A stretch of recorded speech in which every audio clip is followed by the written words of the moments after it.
السلام علیکم ورحمۃ اللہ وبرکاتہ نحمده ونصلی علی رسوله الکریم اما بعد فاعوذ باللہ من الشیطان الرجیم بسم اللہ الرحمن الرحیم رب اشرح لی صدری ویسر لی امری واحلل عقدۃ من لسانی یفقہوا قولی۔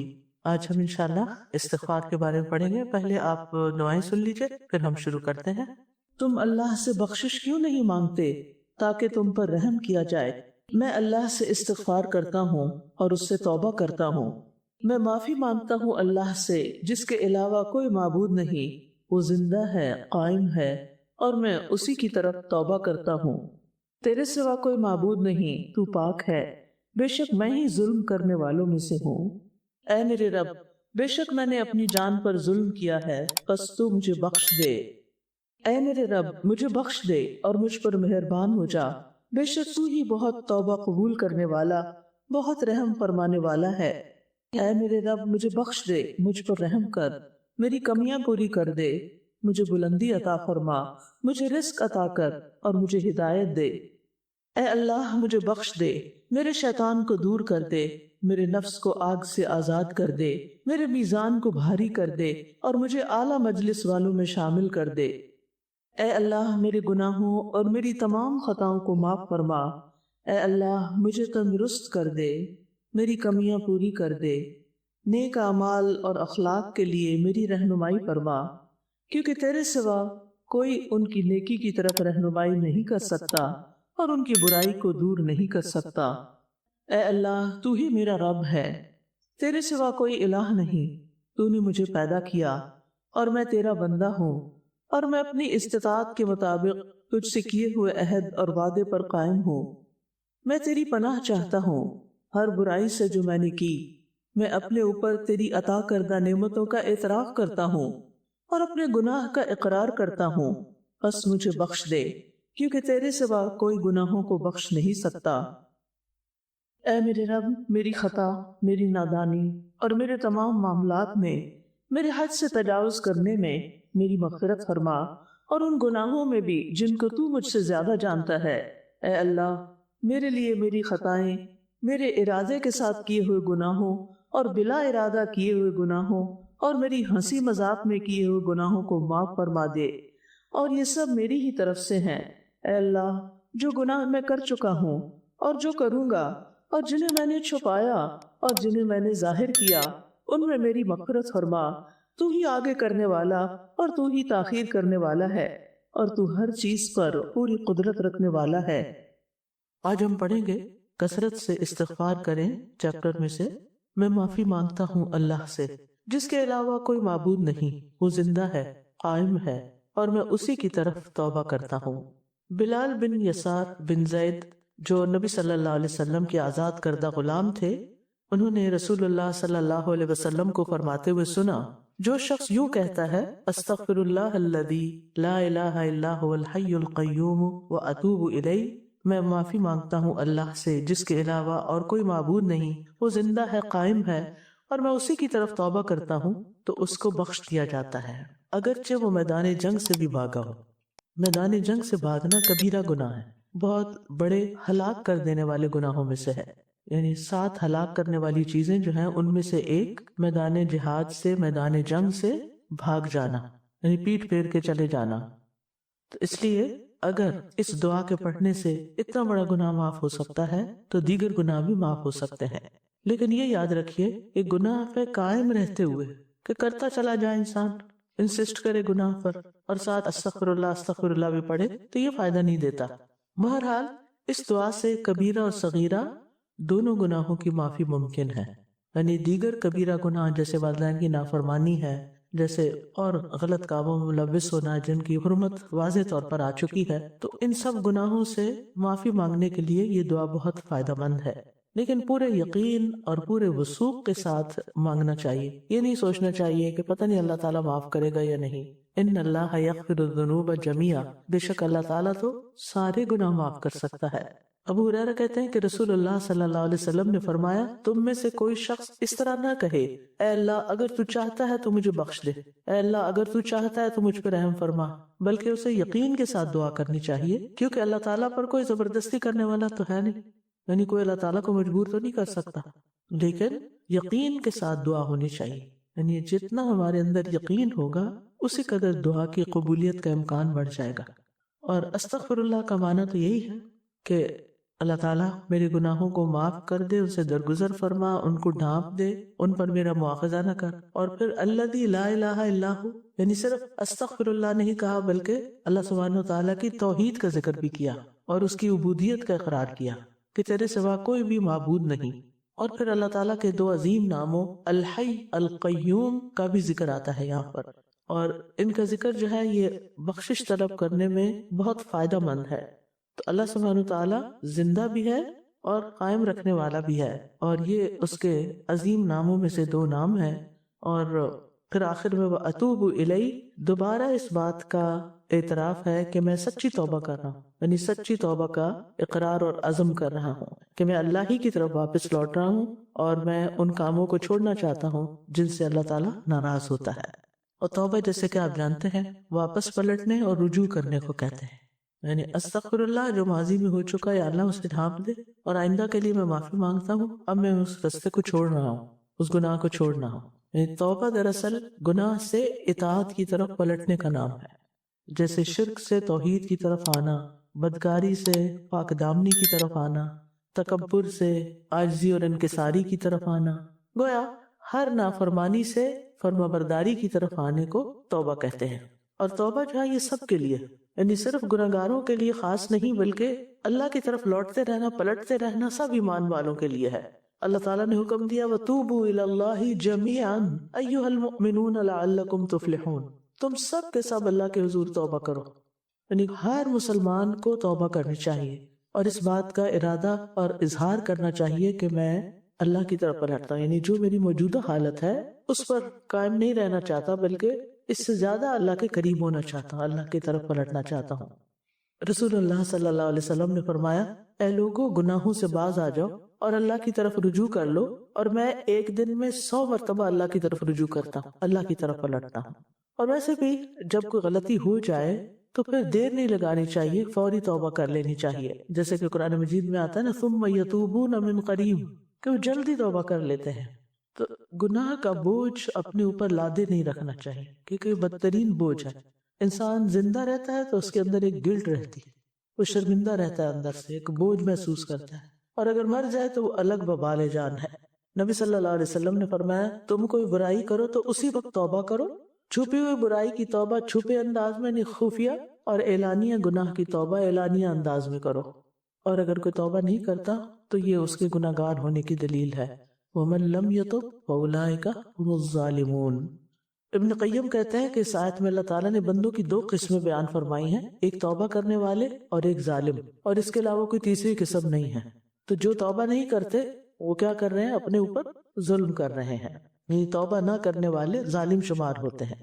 ابن رجب کہتے ہیں جس نے توبہ کیے بغیر صبح اور شام کی، یعنی معافی نہیں مانگی اللہ سے نہ صبح نہ شام، وہ خطرے میں ہے. اسے یہ خوف دامن گیر ہوتا ہے کہ کہیں بغیر توبہ کے اللہ سے ملاقات نہ ہو جائے اور اللہ اس کا شمار ظالموں میں نہ کرے. یعنی اگر کوئی توبہ کیے بغیر مر جاتا ہے تو اس کا شمار پھر ظالموں میں ہو سکتا ہے.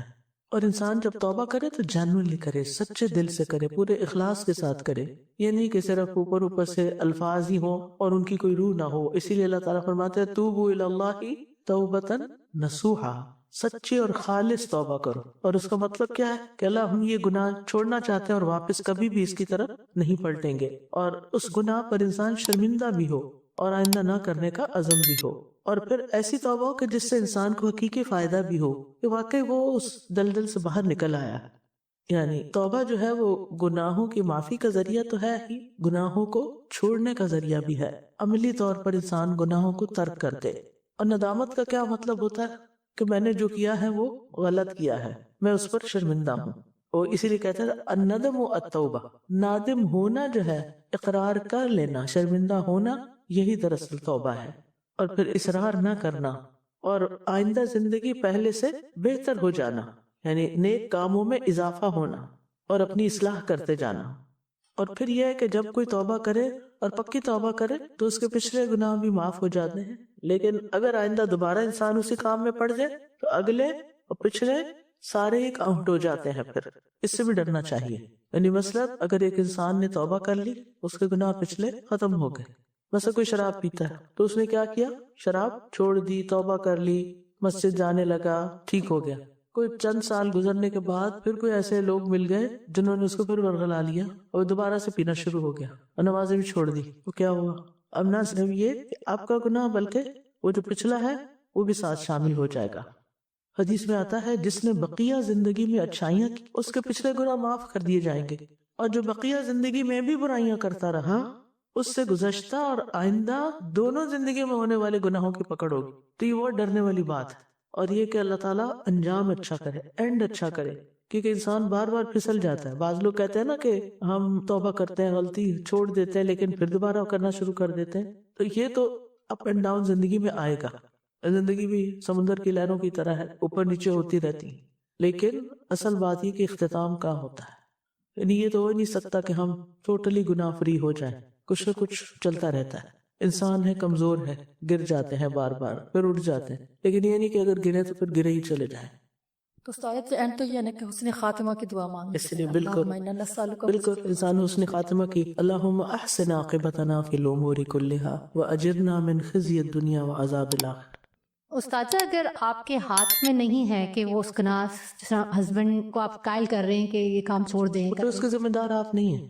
اسی لیے کسی بھی گناہ سے اپنے آپ کو ڈس ایسوسیٹ کرنا چاہیے کہ میں اس پہ ساتھ نہیں دے رہا، میں اس پہ راضی نہیں.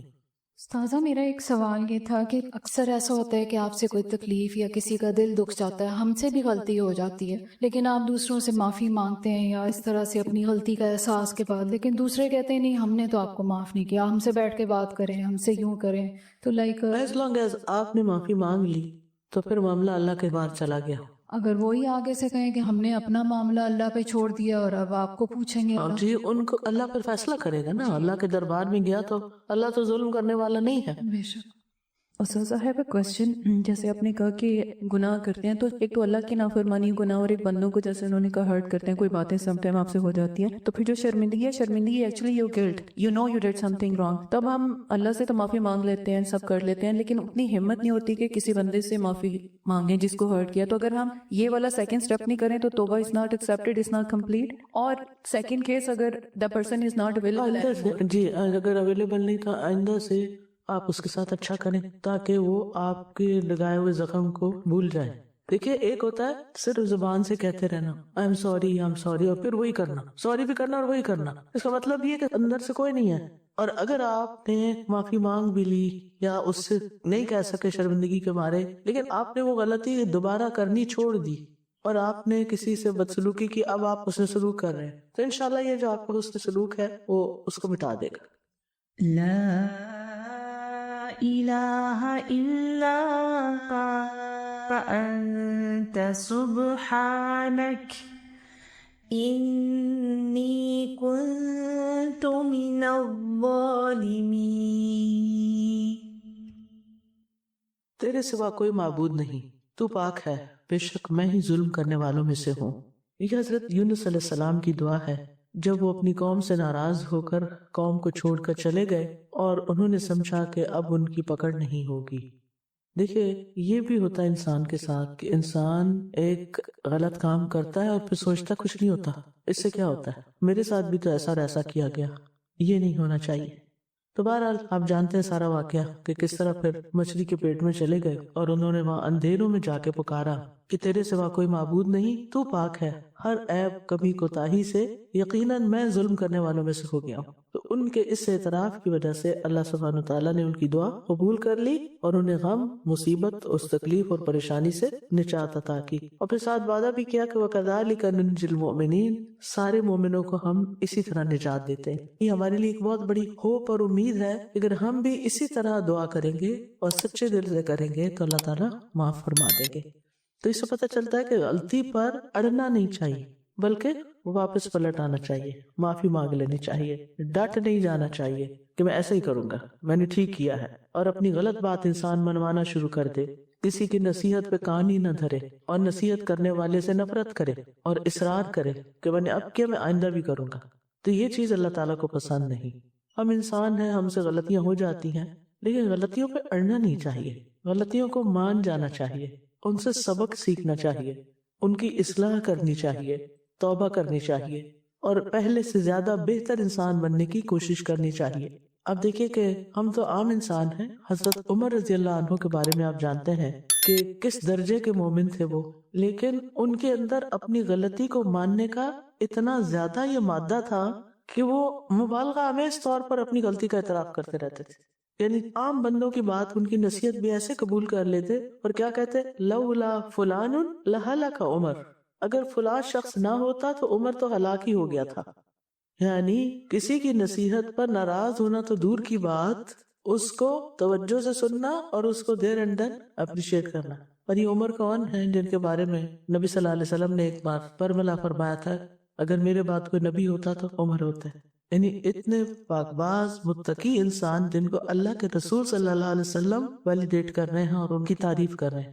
اچھا بائی دی وے، یہاں پر سائیڈ نوٹ کے طور پر یہ بات بھی کرتی چلوں کہ اس سے بڑا کریڈٹ کسی کو کیا مل سکتا ہے کسی کی نیکی کا، اور وہ آپ سب کے سامنے ان کی اس نیکی کا اظہار کرے، ان کی تعریف ہی کر رہے ہیں ایک طرح سے۔ وہ ہم نے ایک حدیث پڑھ لی ہوتی ہے کہ کسی کی تعریف نہیں کر سکتے، اس کے کمر توڑ دینے کے مترادف ہے، ٹھیک ہے، لیکن وہ چاپلوسی اور مبالغہ آمیزی اور غیر حقیقی باتیں کرنا وہ درست نہیں۔ لیکن آپ اگر اپنے بچوں کو اپریشیٹ کرتے ہیں کسی چیز پر کہ الحمدللہ مجھے بہت خوشی ہے کہ آپ نے یہ کام کر لیا ہے، تو یہ اس کو بگاڑنے میں نہیں آتا۔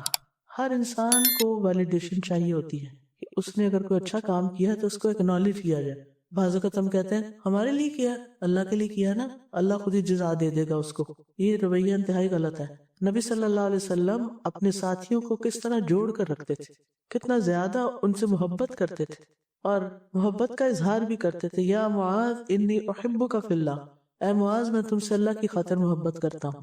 اور اسی طرح اور بھی بہت سے واقعات ملتے ہیں جس میں آپ صلی اللہ علیہ وسلم اپنے ساتھیوں کی قدردانی کرتے ہوئے نظر آتے ہیں۔ تو بہرحال ہم سب کے اندر تواضع کی صفت ہونی چاہیے، عاجزی اور انکساری ہونی چاہیے، تاکہ تکبر نکل جائے زندگی سے۔ تکبر اتنی خطرناک چیز ہے کہ جس کی وجہ سے ابلیس کی معافی نہیں ہوئی۔ ابلیس نے ایک دفعہ حضرت موسیٰ سے کہا نا کہ کیا میرے لیے معافی کی کوئی صورت ہو سکتی ہے کہ میں لوٹنا چاہتا ہوں؟ تو حضرت موسیٰ نے اللہ تعالیٰ کے دربار میں عرض کیا تو اللہ تعالیٰ نے فرمایا کہ ٹھیک ہے، پھر آدم کی قبر کو جا کے سجدہ کر لے، لیکن نہیں مانا، ضد، انا، اندر کی اڑ درمی۔ یعنی یہ نہ کہا جائے مجھ سے بس میں ویسے معافی مانگتا ہوں، نہیں، جو آپ غلط کر رہے ہیں اس کو غلط کہے تبھی معافی ہوگی۔ یہ نہیں اپنی غلطی کو آپ صحیح بھی کہتے رہیں اور آپ کہیں نہیں، I'm sorry، میں معافی مانگتا ہوں، آپ اس کی اصلاح بھی کریں۔ تو حقیقی تواضع کیا ہے کہ انسان کے اندر سے کبر کا مادہ نکل جائے، صاف ہو جائے، کیونکہ رائی کے دانے کے برابر بھی تکبر جو ہے وہ انسان کے لیے ہلاکت خیز ہے، جنت میں جانے سے رکاوٹ ہے۔ اور تواضع کیا ہے کہ انسان دوسرے کی خوبی پر نظر رکھے، اپنی غلطی پر رکھے اور سلام کرنے میں پہل کرے۔ جیسے ہسبینڈ وائف ہیں گھر میں، تو صحابہ کا کیا طریقہ تھا، اگر کہیں جا رہے ہوتے تو بیچ میں درخت بھی آتا پھر آمنے سامنے تو پھر سلام کر لیتے۔ جس گھر میں سلام کی کثرت ہوتی ہے وہاں پر سب کے اندر ایک طرح سے تواضع ہوتی ہے، خیر میں پہل کر لینا۔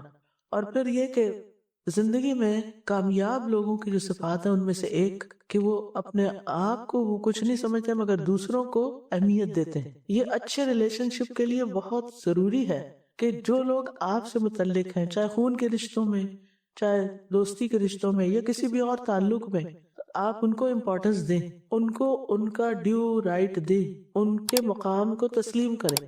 بعض رشتے ایسا ہوتا ہے نا جن میں جیلسیز ہوتی ہیں، پھر انسان ان کو ایکسپٹ نہیں کرتا، اکنالج ہی نہیں کرتا، ان کو اگنور کرتا ہے، ان کی طرف توجہ نہیں کرتا۔ تو حقیقی تواضع کیا ہے کہ انسان سب کے مقام کے مطابق ان سے معاملہ کرے، انسان کے اندر اکڑ نہ ہو، اور پھر یہ کہ انسان اپنی غلطیوں سے سیکھنے والا ہو، اس کے اندر لرننگ پروسیس جاری رہے۔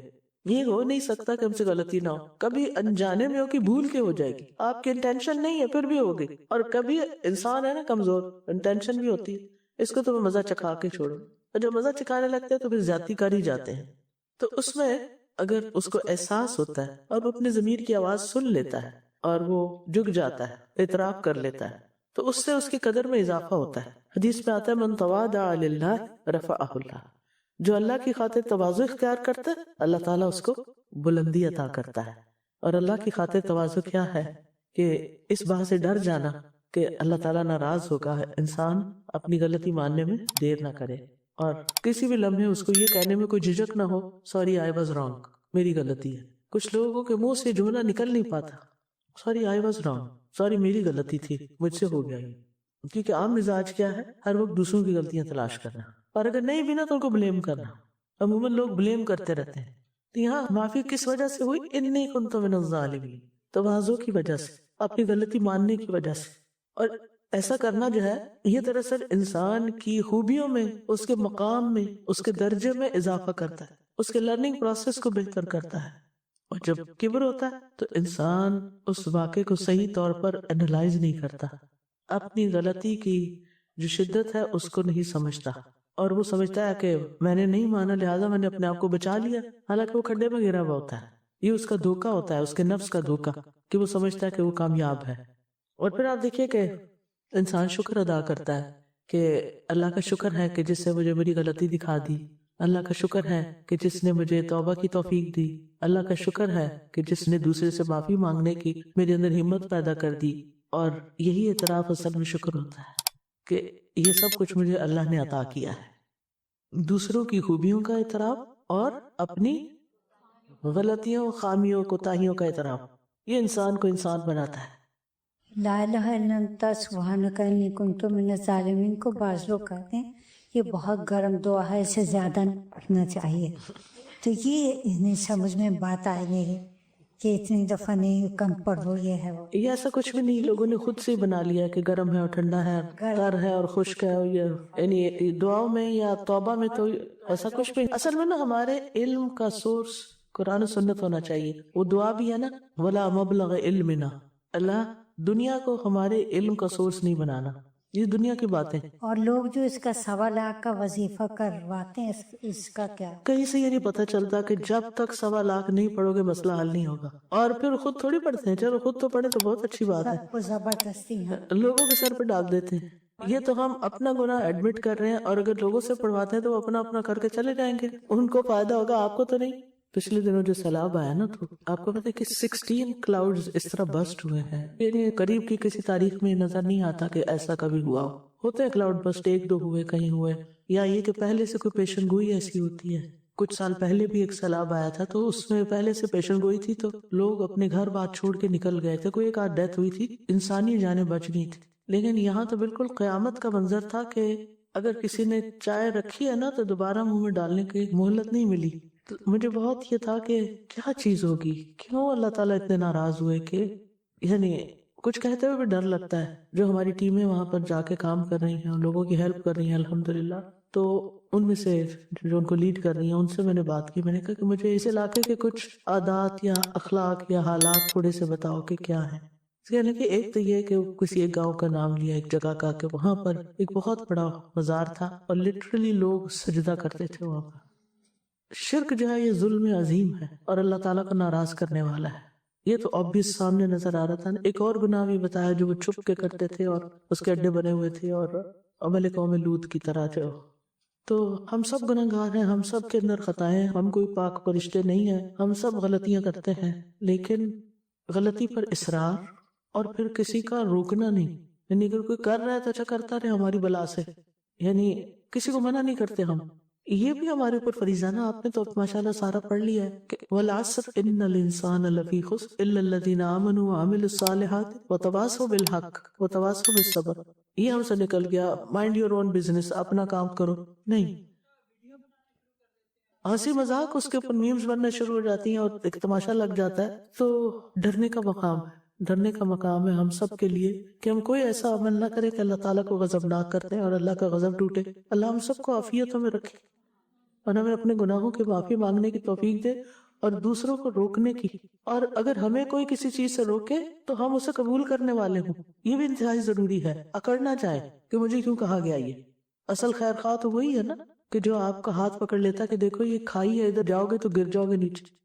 اصل میں ہمارے اندر سے نا یہ حس ختم ہوگی کہ کسی کو برائی سے روکنا ہے. ہم اپنے بچوں کو نہیں روکتے، ہم کہتے مائنڈ کر جائیں گے، ناراض ہو جائیں گے، ہم سے دور ہو جائیں گے. بڑوں کو نہیں روکتے کہ ماں باپ ہم سے ناراض ہو گئے تو ہمیں محروم کر دیں گے.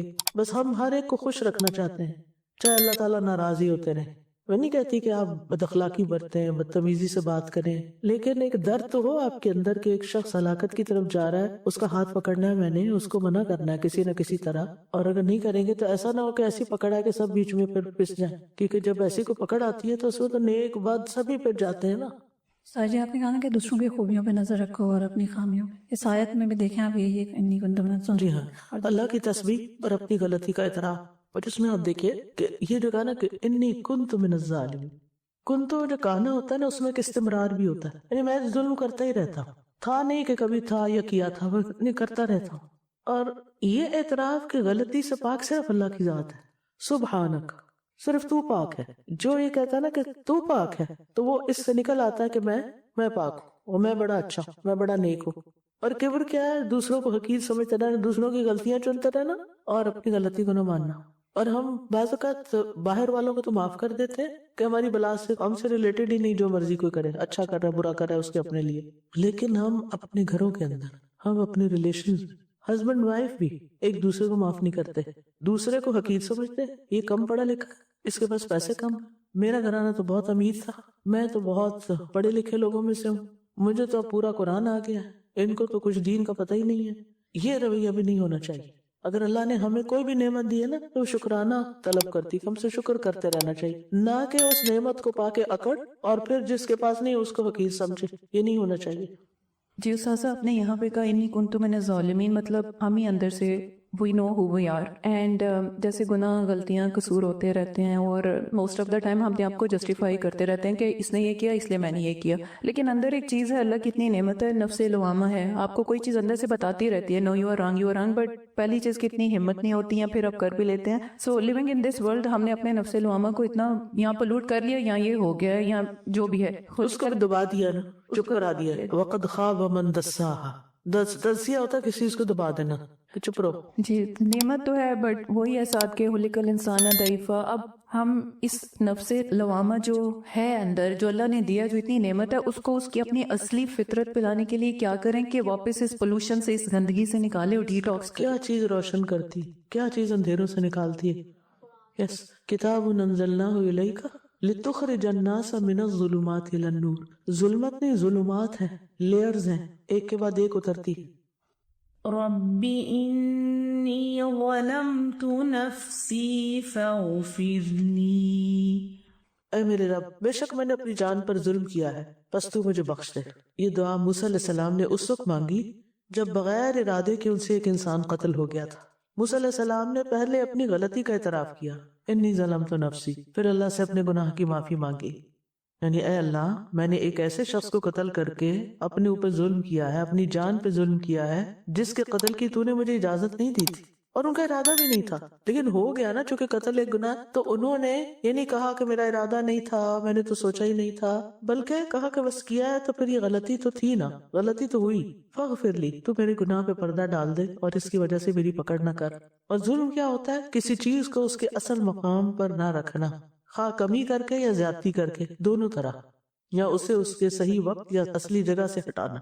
اور ظلم تین طرح کا ہوتا ہے. ایک تو شرک ہے جو بڑا بھاری ظلم ہے، ان الشرک لظلم عظیم. دوسرا وہ ہے جو انسان انسانوں پہ کرتا ہے، ایک بندہ دوسرے پہ کرتا ہے، اور یہ بعض اوقات قریبی رشتوں میں بھی ہوتا ہے، ہسبینڈ وائف ایک دوسرے پہ کر رہے ہوتے ہیں حق نہ دے کر، اور کبھی بہن بھائیوں میں بھی ہوتا ہے یا دیگر لوگوں کے ساتھ ہوتا ہے. اور تیسرا وہ ظلم ہے جو انسان خود اپنی جان پہ کرتا ہے، فَمِنْهُمْ ظَالِمٌ لِنَفْسِهِ. اور اپنے اوپر ظلم وہ کام نہ کر کے دینا جس کے لیے اللہ نے پیدا کیا، گناہوں میں پڑے رہنا، شیطان کی اطاعت کرنا، اور اپنی جان پہ ایسا بوجھ ڈالنا جس کا وہ متحمل نہیں. ربنا ولا تحملنا ما لا طاقت لنا به. تو حد سے تجاوز کرنا بھی گناہ ہوتا ہے، حدیں توڑنا.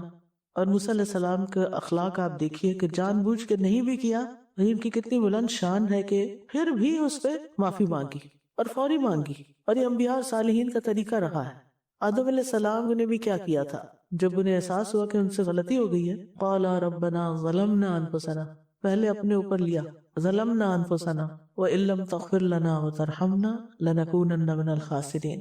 تو جو لوگ جہالت کی بنا پہ گناہ کرتے ہیں نا، بھول جاتے ہیں، جیسے موسیٰ علیہ السلام سے بھول یا آدم علیہ السلام سے بھول یا عام انسانوں میں سے بھی کسی سے بھول ہو جاتی ہے تو وہ تو پلٹ آتا ہے. لیکن جو کبر کی وجہ سے گناہ کرتا ہے وہ رجوع نہیں کرتا، وہ نہیں پلٹتا جیسے شیطان نے کیا.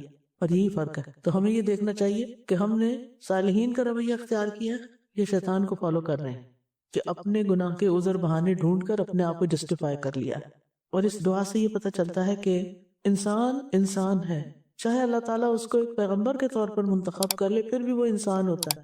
اور اگر اتنے بڑے مقام پہ پہنچ کر خطا ہو سکتی ہے تو پھر ہر انسان سے خطا ہو جاتی ہے. لیکن یہ یاد رکھیے کہ یہ رسالت سے پہلے کا واقعہ ہے، اور آدم علیہ السلام کا بھی واقعہ رسالت سے پہلے کا جب وہ ایک عام انسان تھے. لیکن یہ یاد رکھیے کہ انبیاء سے اس قسم کی اپنی ماضی میں کوئی کمی بیشی ہو سکتی ہے، لغزش ہو سکتی ہے، لیکن ان سے کبھی اخلاقی فساد نہیں ہوا، اور پھر انہوں نے فوراً ہی اللہ کی طرف رجوع کیا. یہ نہیں کہا کہ یہ تو میری تقدیر میں لکھا تھا اس لیے. آپ نے دیکھا کچھ لوگ اس بحث میں پڑ جاتے ہیں، یہ مجھ سے ہو گیا تو پھر اس کا مطلب یہ میری تقدیر میں لکھا تھا تو اس لیے ہو گیا، اسے میرا کیا قصور ہے. یہ کہنا بھی ظلم ہے. اللہ نے آپ کو اختیار تو دے رکھا ہے. بہت سے لوگ تقدیر کو بلیم کرتے رہتے ہیں. تو موسیٰ علیہ السلام نے فوراً اپنی رب کی طرف توبہ کی اور جلدی کی اور اللہ کی طرف رجوع کیا اور اللہ کی بارگاہ میں وسیلہ پکڑا رب کہہ کے، اور اللہ سبحانہ وتعالیٰ نے ان کو معاف کر دیا. جی سورۃ القصص میں جب ہم یہ دعا پڑھ رہے تھے نا تو وہاں پہ ہم نے دیکھا تھا نا کہ اس کے بعد جب موسیٰ علیہ السلام کا اللہ سبحانہ تعالیٰ کے ساتھ مکالمہ ہوا تھا تو وہاں پہ انہوں نے اس کا ذکر بھی کیا تھا، یعنی اپنی غلطی کو یاد بھی رکھا اور اس کو اتنا چھوٹا نہیں سمجھا. وہ گناہ جو ہے دل میں کھٹکتا رہا ہمیشہ، اگرچہ کہ اس کی معافی بھی مل گئی تھی، وہ رتبہ بھی مل گیا تھا، لیکن بہرحال اس کو یاد رکھا. اسی طرح حضرت عمر کے بارے میں بھی آتا ہے نا کہ ہم کیا تھے اور اسلام نے ہمیں کیا بنا دیا. تو وہ اپنی ساری چیزوں کو یاد رکھنے سے کیا ہوتا ہے کہ انسان پھر اس گناہ سے بچا رہتا ہے. ورنہ اگر یہ احساس بھی آ جائے نا کہ اب تو مجھے معافی مل گئی ہے تو اب میں جو چاہوں اسے کروں، یہ احساس بھی غلط ہوتا ہے. بالکل. یا یہ کہ پھر معافی مانگ لوں گا، ابھی کر لوں نا اچھی طرح. وہ کہتے نہیں ابھی ہم یہ کریں لیکن ہم حج کر لیں گے اس کے بعد ہمارے سب گناہ صاف ہو جائیں گے. بٹ وہ اس بنیاد چلے اگر وہ اچھی امید رکھتے ہیں کہ ہم انسان خطا کار ہیں جیسے ہم سب کہتے ہیں، لیکن اس انتظار پر کہ چونکہ حج پہ جانا ہے اس لیے اس سے پہلے جی بھر کے غلط کام کر لو تو یہ درست نہیں. اصل حقیقت وہ نہیں سمجھتے نا کہ وہ تو چلے معاف کر دے گا، لیکن گناہوں کے اثرات بھی تو ہوتے ہیں نا. جب انسان گناہ کرتا ہے تو اس کے کچھ نتیجے بھی نکلتے ہیں، بعض اوقات دنیا میں نکلتے ہیں، بعض اوقات دنیا اور آخرت دونوں میں نکلتے ہیں. وآخر دعوانا ان الحمد للہ رب العالمین. سبحانک اللہم و بحمدک اشہد ان لا الہ الا انت استغفرک و اتوب الیک. السلام علیکم و رحمۃ اللہ وبرکاتہ.